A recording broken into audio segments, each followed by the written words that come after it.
When low-poly models are made of triangles, every edge makes a difference. Here you can see one edge which is causing problematic shading.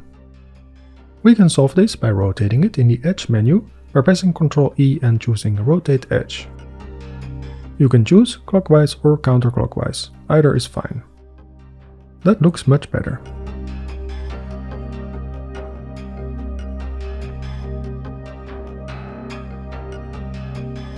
To go from 4 to 2 quads, select and extrude these two edges. Extrude again. Select the vertices at the corners and scale them away from each other. Select these edges and fill them by pressing F. Extrude these two edges and you're done. To go from 5 to 3 quads, select the middle edge and extrude it. Select the other edges and extrude them further than the middle one. Then select and merge these vertices by pressing M.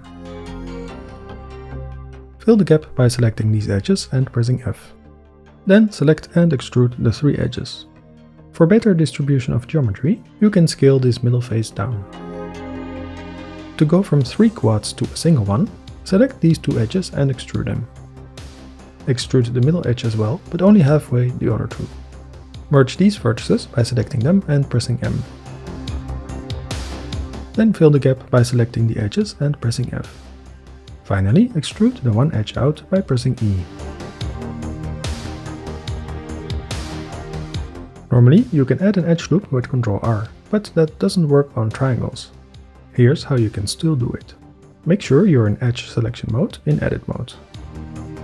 Select the bottom edge loop by holding Alt and left-clicking on it. Invert the selection by pressing Ctrl I. Right-click and choose Subdivide. Now hold Alt and left-click on the new edge loop to select it. Then press G twice to slide it to where you need it.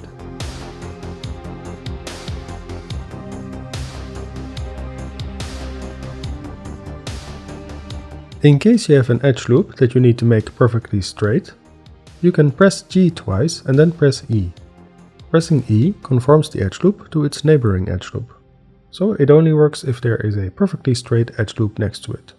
Press F to toggle which edge loop to conform the shape to. If you want to make sure to place the edge loop in the middle, hold down Ctrl to move it in increments.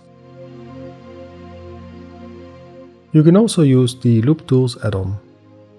Select the edges and right-click, choose Loop Tools and then Flatten. If you only want to straighten out the edges on one side of the model, or a limited amount of edges instead of the entire loop, use the G-stretch option instead. Finally, you can scale the edges to 0. In this case, we scale along the Z-axis. Press S, Z and then 0 on the numpad.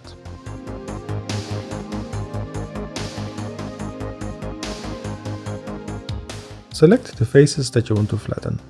Go to Select Similar, choose Go Planar, then increase the threshold if necessary. Right-click, select Loop Tools and choose Flatten. The good thing about this method is that it works no matter the angle of the faces. Another way is to scale things to 0.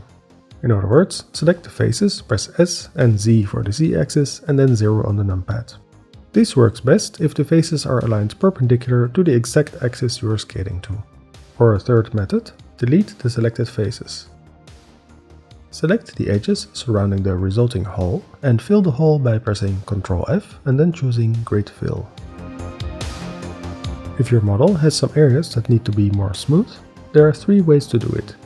You can select those vertices, right-click and then choose Smooth Vertices. Then hit Shift R a few times to repeat the last action until it looks smooth enough. Another option is to go over to Sculpt mode, be sure to turn off symmetry, and sculpt on the model while holding down Shift. This makes the surface smooth as well, but it works best when you have more subdivisions on your model, or with Thin Topo enabled.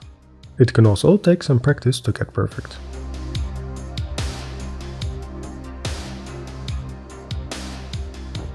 You can also add the non-smooth vertices to a vertex group, and then use that vertex group in a Smooth or Laplacian Smooth modifier.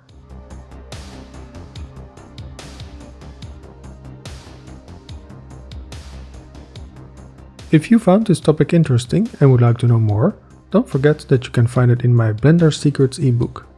along with almost 2000 pages of other tips. To get an idea of what the ebook is like, you can download the free sample from my website.